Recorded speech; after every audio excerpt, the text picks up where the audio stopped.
اچھا اب جو ہے نا اس کا ذکر جو بائبل میں ہے وہ بڑا شاندار ہے. اب میں اس کا کب تقابل آپ کے سامنے رکھوں گا، قرآن کیا کہتا ہے اور بائبل کیا کہتی ہے.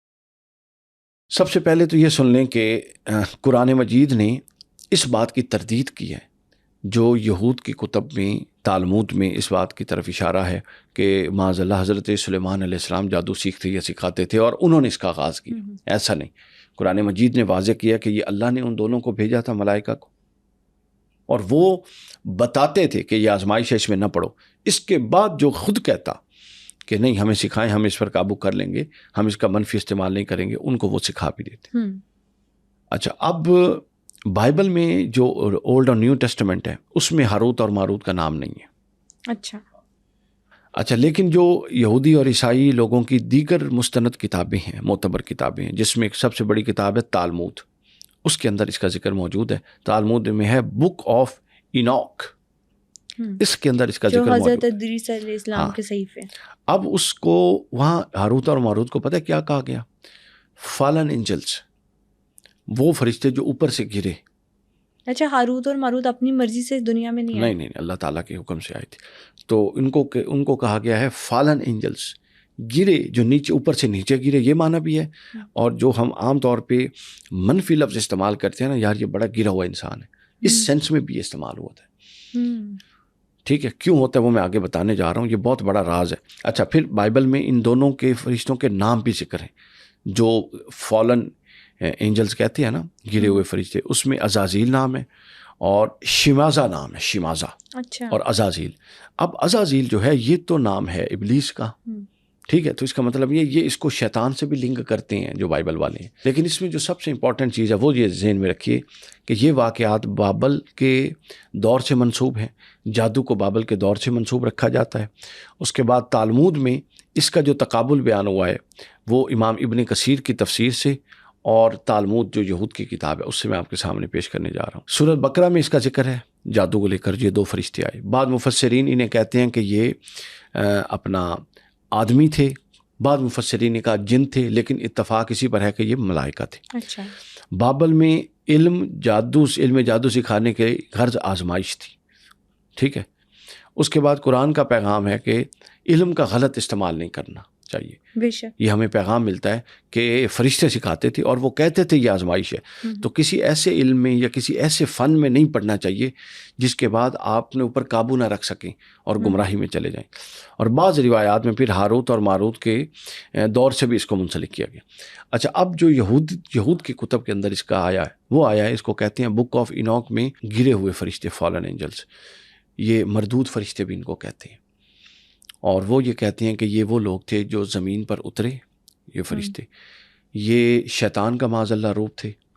یہ بابل کی عورتوں کے ساتھ ناجائز تعلقات قائم کرتے تھے اور اس کے بعد یہ لوگوں کو ایسے علوم سکھاتے تھے جو حرام علوم ہوں. یہ یہود کی تعلیمات بتا رہا، حرام علوم ہوں.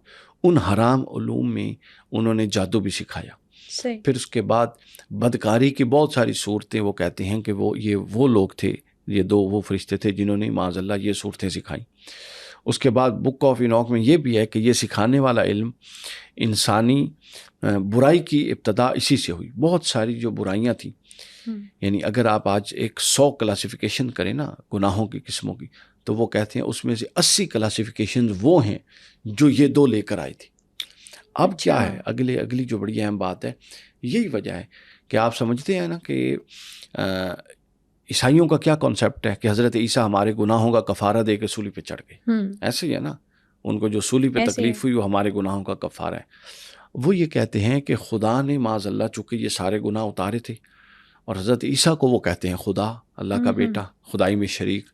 تو وہ گویا وہ جو گناہ اس کے باپ نے اتارے تھے وہ ان سب گناہوں کو سینے سے لگا کے ہمارے کفارے کے طور پہ سولی پہ چڑھ گیا. یہ ہے ان کا لنک اس معاملے میں، اس حوالے سے یہ ہے ان کا تصور. تو گویا ہم نے یہ سمجھنا ہے کہ یہ جو ٹاور ہے، اس طرح کی بہت ساری علامات ہیں. جس طرح ہمارا بعض لوگ اس کو لے کر آئے ہیں کعبۃ اللہ کے ساتھ تقابل میں. مثلا انہوں نے یہ کہا کہ جس طرح کعبۃ اللہ حق کی علامت تھی زمین پر، قرآن مجید نے بھی بیان کیا نا کہ زمین پر جو پہلا گھر بنا وہ مکہ تھا، پہلا جو علاقہ اور پہلی بستی جو آئی وہ مکہ تھی. تو اس کا بعض لوگوں نے یہ تقابل کیا کہ مکہ زمین پر حق کی علامت تھا اور جو ٹاور آف بابل ہے یہ زمین پر باطل کی علامت تھا. یعنی زمین پر پہلی حق کی علامت کعبۃ اللہ تھا اور زمین پر پہلی باطل اور شیطان کی علامت وہ یہ برج بابل تھا, ٹاور آف بابل تھا. تو لہٰذا دونوں مراکز بن گئے کہ شیطانی قوتوں کا سینٹر پوائنٹ. بعض لوگ کہتے ہیں نا کہ کعبۃ اللہ جو ہے یہ بہت ساری جو روحانی فورسز ہیں ان کا سینٹر پوائنٹ ہے, ٹھیک ہے نا. تو اس کی طرف جو کھچاؤ ہے, جو اس کا نور ہے, وہ اس کی ان روحانی قوتوں کا اثر ہے.